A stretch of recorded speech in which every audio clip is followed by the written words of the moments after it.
शुरुआत एक ऐसे शहर से होती है जहां चमक दमक भी है और संघर्ष भी। शहर की बड़ी बड़ी इमारतों के बीच एक विशाल कंपनी का मुख्य दफ्तर खड़ा था, जिसके मालिक की गिनती शहर के सबसे अमीर लोगों में होती थी। उसका नाम समर था।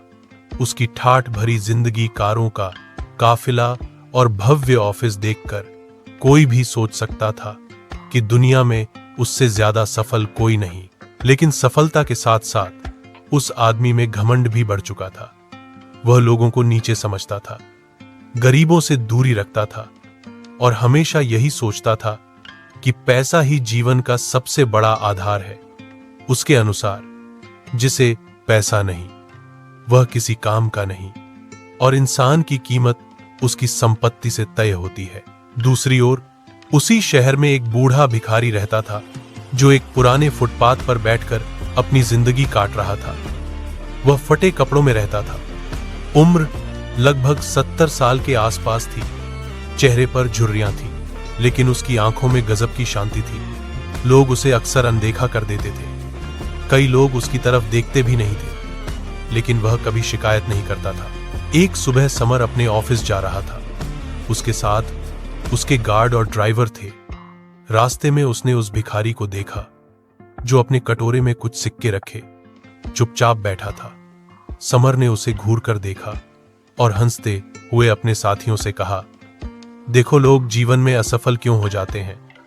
क्योंकि ये लोग मेहनत नहीं करते, इन्हें भीख मांगने की आदत लग जाती है। ऐसे लोग किसी लायक नहीं होते। भिखारी ने उसकी बात सुन ली, लेकिन चुप रहा। समर आगे बढ़ गया, लेकिन उसके दिल में एक तरह की श्रेष्ठता का भाव आ चुका था, जिसे वह बार बार खुद को साबित करने की कोशिश कर रहा था। दिन बीतते गए और समर की सफलता बढ़ती गई, कारोबार फैलता गया, लेकिन उसके स्वभाव में घमंड और कठोरता भी बढ़ती गई।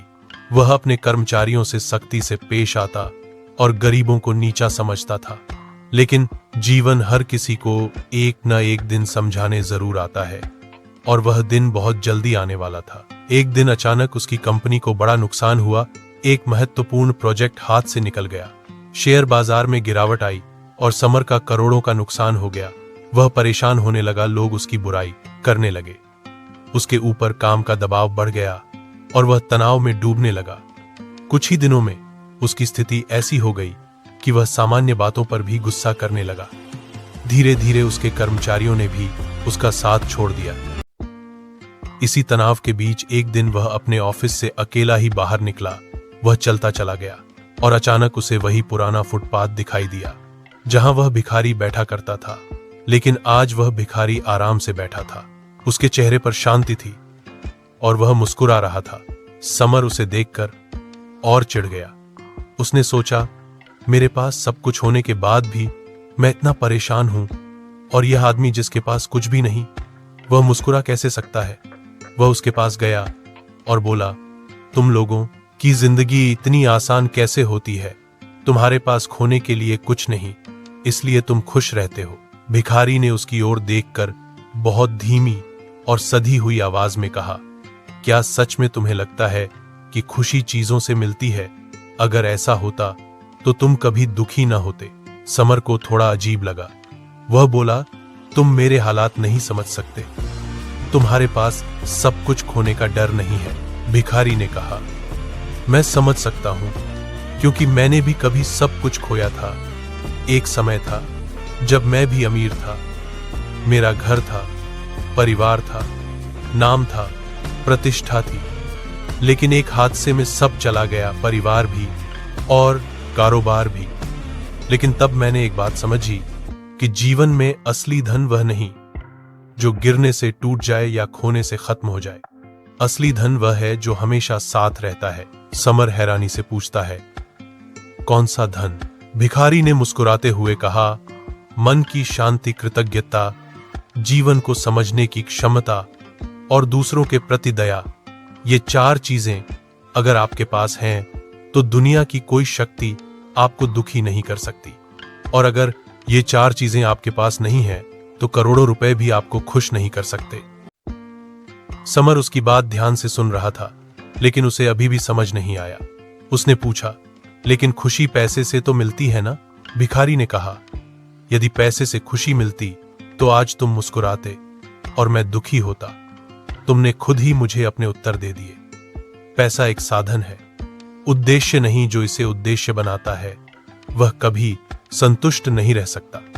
तुमने जीवन भर पैसे कमाए लेकिन खुद को खो दिया, अपने मन की शांति खो दी, दूसरों की इज्जत खो दी और खुद को असफल मानने लगे। एक पल के लिए समर चुप हो जाता है। वह खुद सोचने लगता है कि उसकी जिंदगी में कब से खुशी गायब हो गई थी। वह आगे पूछता है, तुम इतनी तकलीफ झेलने के बाद भी शांति से कैसे जी लेते हो? भिखारी ने कहा, क्योंकि मैंने अपनी सोचना बदल दी। यह दुनिया मुझे क्या दे सकती है, यह सोचना बंद किया और यह सोचना शुरू किया कि मैं दुनिया को क्या दे सकता हूं। जब आप देने लगते हैं तब जिंदगी आपको भी वापस देती है। तुमने अपने कर्मचारियों को सम्मान नहीं दिया, इसलिए उन्होंने तुम्हें छोड़ दिया। तुमने गरीबों को तुच्छ समझा, इसलिए जीवन ने तुम्हें वह एहसास दिलाया कि कोई भी हमेशा ऊपर नहीं रहता। धीरे धीरे समर की आंखें नम होने लगीं। उसे लगा जैसे किसी ने उसके अंदर छुपे अंधकार पर रोशनी डाल दी हो।